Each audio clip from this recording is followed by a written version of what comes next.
여러분, 용서, 십자가 이런 주제는 여러분 어때요? 낭만적이게 생각하지 않아요?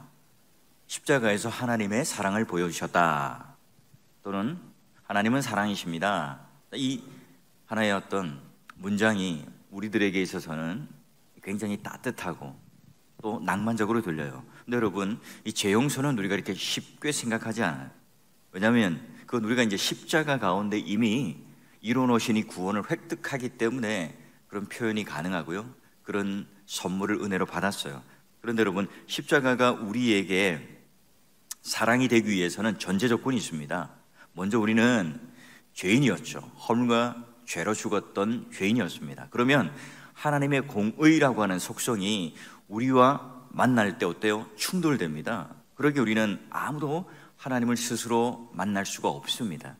하나님은 공의라고 하는 속성을 가지고 있기에 죄인된 우리가 하나님께서 우리를 향한 그 속성을 그대로 적용하면 하나님의 진노가 쏟아져야 됩니다. 그 진노의 마지막 결과가 뭐죠? 형벌이 뭡니까? 죽음이잖아요. 그러니 바로 이 십자가라고 하는 것은 예수 그리스도께서 우리가 받아야 할 그 진노의 무게를 다 짊어지시고 내가 져야 할 그 십자가 자리에 오늘 우리를 묶어서 함께 우리의 죄를 대신하여 모든 하나님의 그 공의의 속성에 그 진노가 쏟아지는 모든 것을 다 이렇게 받으셔서 하나님의 심판의 그런 자리가 어딥니까? 십자가예요.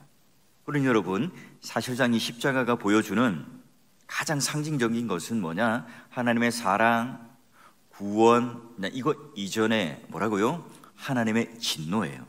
예수님께서 십자가에 달리신다는 것은 바로 인간의 죄가 얼마나 극악무도한가, 하나님의 진노가 얼마나 무겁고 강렬한가를 보여줘요. 예수님께서 십자가에 매달리고 또 죽어가시고 그가 당하신 이 고통, 모욕, 수치, 이건 어떤 인류의 인물도 감당하거나 경험한 적이 없는 거예요. 자, 그러면 그 고통 속에서 예수 그리스도께서는 이 죄인들이 받아야 하는 마땅할 진노, 심판, 죽음, 그 어미로운 이 공의에 대하여 철저하게 하나님이 주시는 이 고통을 우리 대신 받으신 거예요. 그러니 막 살이 찢어지고 뼈가 으스러지고 또한 옆구리에 창이 찔려서 물과 피를 쏟으시고 죽음에 다다르는 그런 갈증을 느끼면서 또한 그런 육체의 고통을 온전히 다 받으셨어요. 그런데 그 원인, 그 이유가 뭡니까? 자신이 그럴 만한 이유가 있기 때문이 아니죠. 바로 자기를 십자가 가운데 우리를 구원하시기 위하여, 우리가 이 죽어가는 고통 가운데 형벌을 받는 우리를 대신하여서, 우리 때문에, 우리 인간들 때문에 예수님께서 지금 이런 십자가의 고통과 고난을 당하고 계세요. 자, 그러면 예수님께서 인간이 받을 형벌이 얼마나 크고 무겁고 또 센지를 분명하게 우리 가운데 보여주시는, 자, 그걸 우리 가운데 구원으로 선물로 주실 때 바로 이제 이게 너희들이 받아야 할 형벌이지만 더불어 내가 대신 받음으로 너희에게 죄 용서를 하여 주시는 것을 보여주세요. 그래서 십자가 위에서 예수님께서 바로 저들의 죄를 용서해 주십시오, 저들의 진노와 형벌을 제가 대신 받겠습니다, 저들의 죄를 용서해 주십시오 라고 하는 기도를 하는 거예요. 자, 그러니 여러분, 이 고난의 핵심은 뭡니까? 십자가와 함께 용서인데요, 예수님께서 십자가를 지신 이유, 우리를 구원하기 위해서이고 우리가 구원받기 위해서는 반드시 해결되어야 될 게 죄고, 그 죄가 오늘 하나님의 진노와 형벌과 죽음에 이르지만, 그러나 그것을 위해서 바로 하나님의 진노를 그리고 하나님의 공의의 속성을 벗겨내고 그 죽음 이후에 있는 심판을 면하기 위해서 예수님께서 십자가에 죽으셨다. 그러기에 여러분, 인간에게 있어서 가장 중요한 게 뭘까요?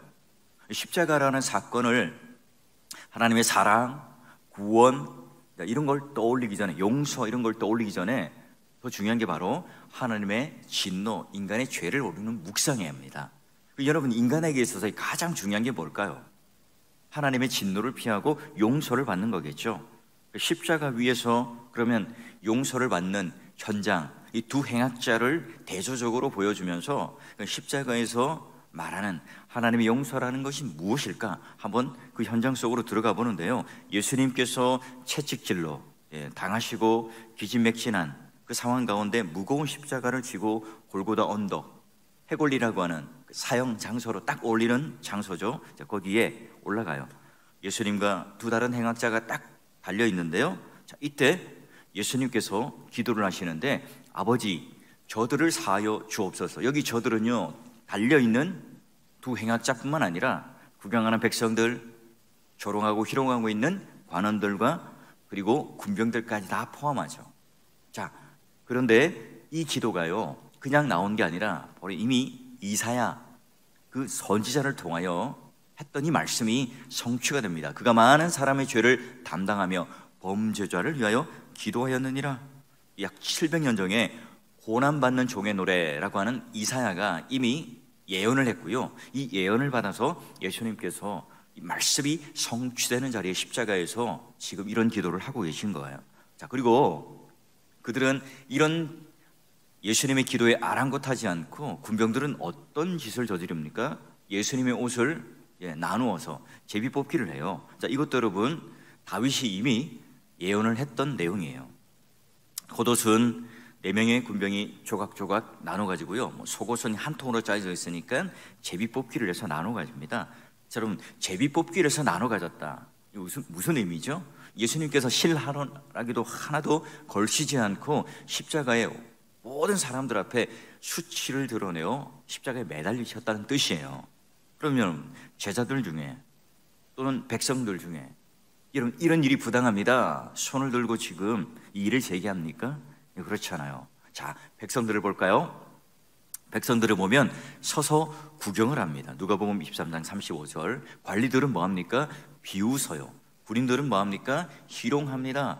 흰 포도주까지 주면서 네가 남도 구원하지 못하는데 하나님이 택하신 자 그리스도이면, 메시아이면 너 한번 구원해봐.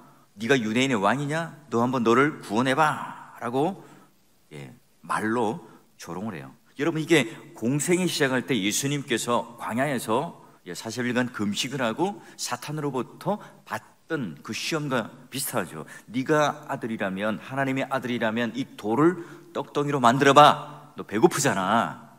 지금 빨리 당장 떡으로 만들어 먹어봐. 자, 너 그리고 저 멋진 성전 저 꼭대기 저 높은 곳에 올라가서 훌쩍 뛰어내려봐. 그리고 너가 다치지 않고 온전하다면 인정해 줄게. 세 번째, 너 나에게 무릎을 꿇는다면 온 세상에 있는 모든 영광과 권세, 다스릴 그런 주권, 통치를 내가 너에게 선물로 줄게. 네가 그리스도라면, 네가 하나님의 아들이라면, 네가 구원자라면, 네가 유대인의 왕이라면, 네가 메시아라면 한번 해봐. 네 자신을 구원해봐. 우리에게 능력을 보여봐. 여러분, 군병들과 관원들이 지금 너를 구원해봐라. 왕이 되어라. 메시아가 되어라. 여러분, 이때 말하는 구원은 뭡니까? 가난, 억압, 정치적인 어떤 혁명, 이 세상에서 형통, 네가 이 세상에서 사람들이 전혀 대응하지 못하는 탁월한 압도하는 힘과 능력을 네가 한번 보여봐라. 그러니 너가 지고 있는 십자가를 부러뜨리고 그 십자가로 우리를 한번 제압해봐. 이런 의미잖아요. 그런데 여러분, 예수님께서는 그들의 요구대로 하나요? 그렇지 않아요. 예수님은 십자가에서 아무런 능력을 행하지 않습니다. 여러분, 얼마 전까지만 해도 불치의 병을 고칩니다. 귀신 들린 자들을 쫓아냅니다. 오병이요 통해서 하나님의 놀라운 기적을 보여주세요. 풍랑도 잠잠케 하시는 하나님이시죠. 그 능력을 지금 하나도 행하시지 않아요. 아무런 힘이 없고 목마르고 그 모든 모욕과 수치를 다 받아내고 그 모든 고통을 지금 다 받아내고 있습니다. 그 고통 가운데 지금 죽어가는 그 현장을 보면서 우리는 과연 하나님의 아들이라고 믿을 수 있겠는가? 관원들이나 지금 군인들이 예수 그리스도를 향하여 조롱하는 거예요. 여러분, 왜 예수님께서는 이렇게 무기력하게 돌아가고 계실까요? 여기에 지금 우리 구원의 비밀이 담겨 있죠. 예수님께서는 지금 죄인인 우리를 구원하기 위하여 하나님의 그 쏟아지는 진노를 받으시고 또한 그걸 통해서 죽으셔야만이 우리의 구주가 될 수 있죠. 만약에 하나님께서 능력을 더하여 예수께서 십자가 위에 내려오셔서 그 능력대로 그 백성들이 원하는 대로 해버리면 오늘 우리를 대신하여 그 죄를 받지 못해요. 그러면 여러분, 우리에게 있어서는 구원이 이루어지지 않죠. 이 예수 그리스도께서는 지금 하나님 아버지께서 원하셨던 그 뜻대로 순종하며 복종하기까지 지금 이 십자가에서 그 죽음을 지셔야 했기 때문에 바로 침묵하시고 또 순종하셔서 그 고통 가운데 죽음으로 모든 것을 받아내요. 예수님은 지금 하나님으로부터 버림받는 고통, 또 마음과 육체가 다 무너지는 그 영적인 깊은 고통 가운데 들어가요. 피할 길 없는 그 현장 속에서 어찌할 수 없는 그런 삶 가운데, 현장 가운데 도저히 우리는 이해할 수 없는 이 대화가 두 행악자와 예수님 사이에 이제 오고 가는 거예요. 자, 여러분 한번 말씀을 보게 되면 그림이 딱 두 개가 대조가 됩니다. 첫 번째, 달린 행악자 중 하나는 여전히 비방합니다. 그는 군인들과 관원들의 입장에서 똑같이 예수를 저주해요. 어차피 죽을 목숨, 욕이라도 한번 실컷 하고 죽어보자. 또 하나는 어때요? 오히려 그 다른 행악자를 꾸짖습니다. 야, 우리가 이렇게 심판을 받고 죽을 죄를 가운데 있는데 하나님을 왜 두려워하지 않냐? 우리가 이런 심판을 받는 게 당연한 거 아니냐? 그런데 저분은 옳은 분이고 또한 저분은 우리의 구원자라고 하는 것을 그는 믿어요. 이해하고 선포하죠. 그래요. 지금 이렇게 무기력하게 박히는데 네가 무슨 메시아냐? 지금이라도 뭘 해봐라. 당신이 열광하며 따르던 이 사람들에게 손과 칼을 쥐어서 지금 한번 혁명을 일으켜봐. 이렇게 지금 한 행악자는 지금 예수에게 요구해요. 이 사람은 지금 마지막 숨이 넘어가는 그 순간까지 예수 그리스도가 누구인지 모릅니다. 메시아인지를 몰라요. 근데 두 번째 행악자는 어때요? 하나님께서 은혜의 문을 두드려요. 그리고 하나님께서 그의 마음을 여시고 예수께서 지금 저들의 죄를 용서하십시오라고 하는 그 소리가요, 그 마음을 헤집고 들어가서 그의 마음을 두드리고요, 하나님을 보는 믿음이 생깁니다. 예수 그리스도께서 누구인지를 알고 정확하게 믿음으로 고백을 합니다. 뼈가 으스러지고 손에 못이 박히고 피가 철철 흐르고 그 고난 속에서 지금 정신이 없는 그때에 십자가 위에 있는 이 고통 그 가운데 예수님은 죄를 용서를 하시고 또 구원을 선포하십니다. 누가복음 23장 43절에 보면 내가 진실로 너희에게 이르노니 너는 오늘 나와 함께 낙원에 있으리라.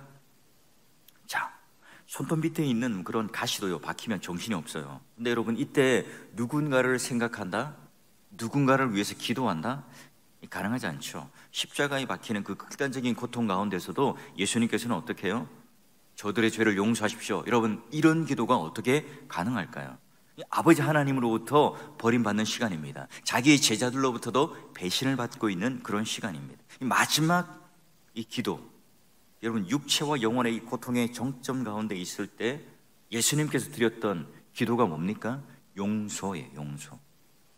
예수님께서는 이 고통의 행렬 가운데 수많은 사람들이 질문을 던졌잖아요. 근데 그럼에도 불구하고 침묵하셨어요. 그 중에 여러분, 입을 열어서 7가지의 말을 하는 마지막 가상칠언 중에 하나가 뭡니까? 백성의 모든 죄를 용서하는 그 사랑을 선포하십니다. 여러분, 이때 우리가 받은 하나님의 선물이 뭐냐면 죄 용서, 그리고 하나님께서 우리를 사랑하신다는 확증으로 도장을 꾹 찍으시는 거예요. 자, 그래요. 용서라는 소리가 다른 행악자에게는 전혀 들리지 않는 마음의 감동과 울림이 없었지만 또 다른 하나의 행악자는요, 그 은혜 가운데 용서라는 그 소리가 마음속에 파고 들어왔어요. 예수님께서 우리를 구원하시는 용서의 방식이 무엇인가? 바로 십자가라고 하는 굉장히 중요한 그 상징에서 또 행악자가 지금 보여주고 있는, 그래서 자기의 고통을 비집고 들어오는 하나님의 강렬한 그 은혜와 사랑과 죄 용서를 느꼈던 이 행악자는 예수님과 함께 낙원에 이르는, 천국에 이르는 놀라운 구원의 선물을 받습니다. 여러분, 이런 고통 가운데 있을 때 누군가를 위해서 기도해 준다는 것도 참 어려워요. 이런 죄 용서라고 하는 것을 그들을 용납해 준다는 것 자체도 쉬운 일이 아니잖아요. 지금 내 원수들이 비웃고 있는데 그들을 향해서 내가 독한 말을 같이 쏟아내야 내 마음은 시원하잖아요. 그런데 예수님께서는 오늘 우리의 구원을 위해서 죄 용서를 선포하고, 또 행악자도 마찬가지입니다. 그도 고통 가운데 있지만, 그러나 오늘 하나님께서 그 은혜의 문을 열어주셔서 용서라는 소리가 들리게 해요. 극심한 상처가 있고 고통이 있음에도 불구하고 그 무슨 소리가 내 마음속에 문을 두드린다는 것은요, 기적 같은 사건이죠. 이게 정말 은혜의 순간입니다. 말씀이 들려요. 예수가 누구인지를 깨달아요. 그리고 그분을 통하여 오늘 내 인생의 구주라는 사실을 십자가 가운데, 극심한 고통 가운데 깨닫죠. 여러분, 우리는 언제나 내가 듣고 싶은 소리만 들어요. 그리고 내 정서에 거슬리고 내 감정에 거슬리는 이 소리가 들려올 때 저는 거부하죠. 근데 여러분, 바로 하나님께서 이 예수 그리스도를 통하여 저들의 죄를 용서하여 주십시오 라고 하는 것이 바로 다른 행악자 하나에게는 계시였어요. 바로 이 은혜를 통하여 그를 바꾸었고 그에게 구원이라고 하는 선물을 주셨습니다. 여러분, 예수님께서 이와 같은 십자가의 능욕을 당할 만한 이유가 뭐가 있습니까? 없죠. 예수님은 죄도 없고 흠도 없는 분 아닙니까? 근데 그의 목표는 뭡니까? 하나님을 멀리 떠났어요. 하나님을 거부하고요, 하나님 말씀을 듣지 않는 그 인간들의 그 죄악들을 담당해요. 그래서 그의 목표는 뭡니까?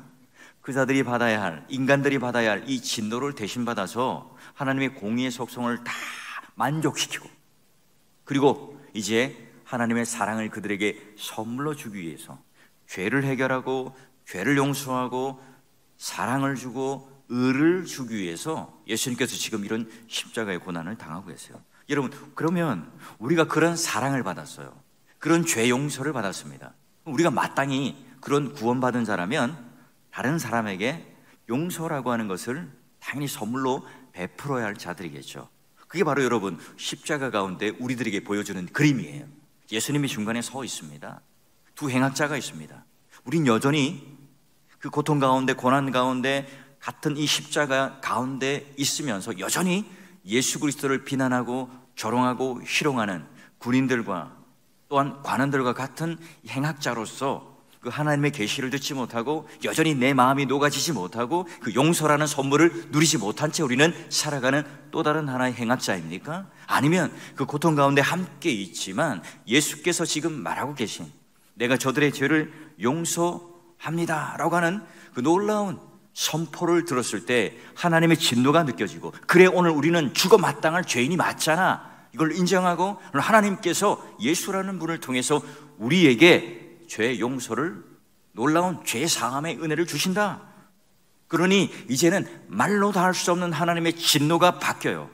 이 하나님의 공의라고 하는 것이 내 자기 자신에게 막 쏟아 부어질 때 이 하나님의 공의가 나에게 심판이 있고 내가 죽어야 할 마땅한 사람이다. 여러분, 이게 여러분 깨달아질 때 예수님은 말로 다 할 수 없는 사랑으로 보여주세요. 그리고요, 오늘 그 사랑이 우리에게 온전히 쏟아 부어질 때, 그 사랑이 온전히 이해가 될 때, 이 죄 사함이라는 게 뭐고 죄 용서라는 게 무엇인지를 내가 온전히 깨달아질 때 그 사랑은 뭘로 바뀝니까? 내 안에, 남이 아닙니다, 내 안에 공의로 바뀌어요.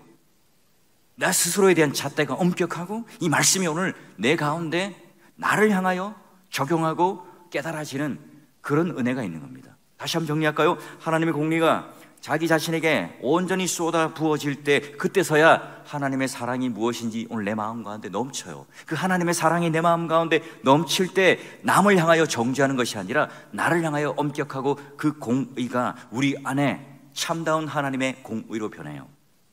1만 달란트 빚진 자가 탕감을 받았습니다. 근데 길거리를 지나가다가 나에게 100데나리온 빚진 자가요, 휘파람을 불며 걸어가는 그 모습에 분노합니다. 목을 조르죠. 그리고 너 왜 내 돈 100데나리온 갚지 않아? 당장 경찰서 가자. 감옥에 쳐넣습니다. 이 비율은 무엇을 의미할까요? 그래요, 여러분 잘 알다시피 에베소서 2장 1절부터 5절까지 이 말씀을 한번 살짝 볼까요? 그는 허물로 죄로 죽었던 너희를 살리셨도다. 그때에 우리가 죽었어요.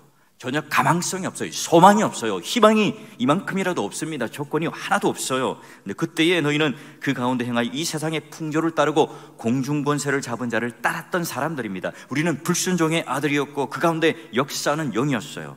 전에는 우리도 다 그 가운데 우리 육체의 욕심을 따라 지내며 육체의 마음이 원하는 것을 따라 본질상 우리는 진노의 자녀였습니다. 그러나 긍휼이 풍성하신 하나님이 우리를 사랑하신 그 큰 사랑을 힘입어 허물러 죽었던 우리를 그리스도와 함께 살리셨고, 우리 스스로가 살아난 게 아니라 그리스도와 함께 살리셨고 너희는 은혜로 구원을 받은 것이라. 죄로 허물러 죽었던 우리가 그 부채, 1만 달란트의 부채를 죄 용서함으로 너 이제 내가 푹푹 찢어요. 이 죄에 대한 그런 부채, 그 계약서를 하나님께서 없애버리죠. 그래요. 죽음, 우리가 하나님이 누구인지도 모르고 살아갔던 우리들에게 하나님의 용서를 알리시고, 그리고 그 사랑 안에 우리가 거하며 그 사랑을 보여주기 위해서 우리를 구원하셨어요. 우리는 예전에 똑같아요. 영혼의 어두운 가운데, 타락 가운데 본질상 진노의 자녀였고 허물과 죄로 죽었던 우리들이었고, 세상을 좋아했고 공중권세 잡은 사람처럼 우리는 이 세상 사람들처럼 힘과 능력을 쫓아갔던 사람들 아닙니까? 근데 그럼에도 불구하고 그렇게 살던 우리들이 바로 예수 그리스도의 십자가에서 죄 용서를 경험해요. 그리고 온전한 하나님의 사랑이 무엇인지를 깨닫습니다. 그러기에 우리 또한 이제 이 세상에서 그렇게 세상 사람들 앞에 하나님의 진노와 죄 용서와 사랑을 보여주는 사명을 가지고 살아가는 사람들이 되겠죠. 여기 오늘 그 우리 미션 책에 보면 나와 있는 하나 예화가 있어요. 초등학교 2학년 때 작은 돌을 날리는 고무줄 새총에 딱 눈이 맞아가지고 이 뭐 홍채가 이렇게 상했나 봐요. 이제 영원히 이제 이렇게 고쳐지질 못했는데, 그 가해를 했던 어머니에게 이 얘기를 했더니 치료비는커녕 왜 돈을 요구하느냐 이게 비난을 했다고 그래요. 별로 다치지도 않았는데 무리하게 돈을 요구한다, 이 말을 듣고 이제 부모님들이 심각하게 이제 저녁에 의논을 합니다. 뭐 이렇게 대학병원에서 받은 뭐 진단서를 가지고 심각하게 얘기하면서, 그때 이제 아버지께서 이런 말을 했다고 그래요. 우리가 예수님을 믿는 사람이니까 용서합시다. 뭐 고소한다고 눈이 회복되는 것도 아니고 우리 성도인 우리가 용서를 합시다 라고 말했다고 그래요. 근데 그 뒤에 한 15년 쯤 지나서 그 사람들을, 그 집안을 가장 많이 도와준 사람이 그 가해자 집안이었다고 그래요. 더 감사한 것은 그 가해자 집안이 예수를 안 믿었는데 그 이후에 함께 예수를 믿고 구원을 받고 천국 생활을 누리게 되었다죠.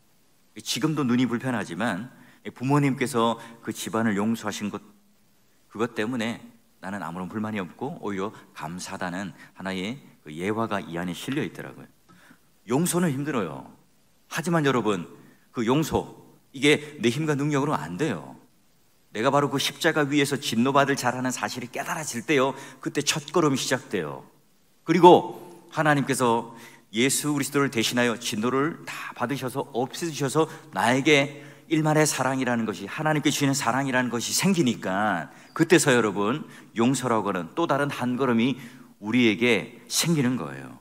그래요. 그 용서의 열매는 언제나 이렇게 아름다워요. 예수님께서 십자가 위에 바로 세상에서 가장 위대한 용서가 무엇인가를 가르쳐 주었어요. 너 나에게 하나 빼앗아가고 2개 빼앗아갔으니까 나 이거 용납해 줄게, 용서해 줄게. 그 정도의 여러분, 이 손해를 감수하는 용서가 아닙니다.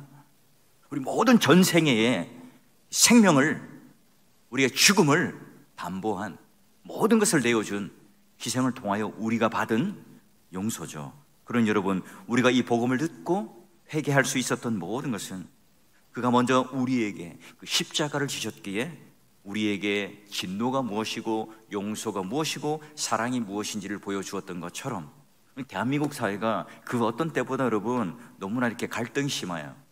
좌와 우, 또 세대 간의 갈등, 또 교회 안에서도 마찬가지입니다. 여러분, 우리가 가지고 있는 생각들, 주장들이 다 있지만 다시 한번 여러분, 우리는 늘 십자가 앞에 돌아가서 내가 어디로부터 우리 구원이 출발되었는가? 낭만적인 사랑, 낭만적인 용서, 여러분 이것만 우리가 붙잡고 있으면요 절대 그게 오늘 우리 현실 가운데 적용할 수가 없어요. 그러기에 주님께서 오늘 우리를 사랑하신 것처럼, 주님께서 오늘 우리를 위하여 십자가의 죄의 진노를 받으신 것처럼 우리가 서로를 향하여 용서할 수 있는, 사랑할 수 있는 첫걸음을 걸어가시는 여러분 되시고, 그 예수 그리스도의 이 십자가의 복음을 통하여 군병들과 관원들과 함께 희롱과 조롱하는 행악자가 아니라 용서의 소리를 내 은혜의 가슴이 열려서 듣고 변화받고, 또한 하나님과 함께 이 구원의 놀라운 은혜의 선물 가운데 들어가는 다른 행악자가 되셔서, 여러분 오늘 하루의 삶도요, 이 미션대로 한번 묵상해 보시고, 또 공란을 채워 보시고, 또 내가 해야 될 그런 적용이 무엇이 있는지를 한번 잘 적어 보셔서 행해 보시는, 그리고 내가 도저히 용기를 내어서 용서할 수 없었던 그런 대상이 있다면 오늘 한번 그런 분들에게 용기를 내어서 문자도 해보시고, 또 그분들에게 전화도 한번 해보셔서 한번 이런 일들이 그냥 듣고 말씀으로 듣고 그치는 것이 아니라 한번 적용해 봄으로 말미암아, 와, 이 용서의 열매가 얼마나 멋지고 아름다운가 한번 여러분 삶 가운데 누려보시고, 또 그런 하나님의 그 궁극적인 승리의 열매가 여러분 가운데 넘치기를 주의 이름으로 축원합니다.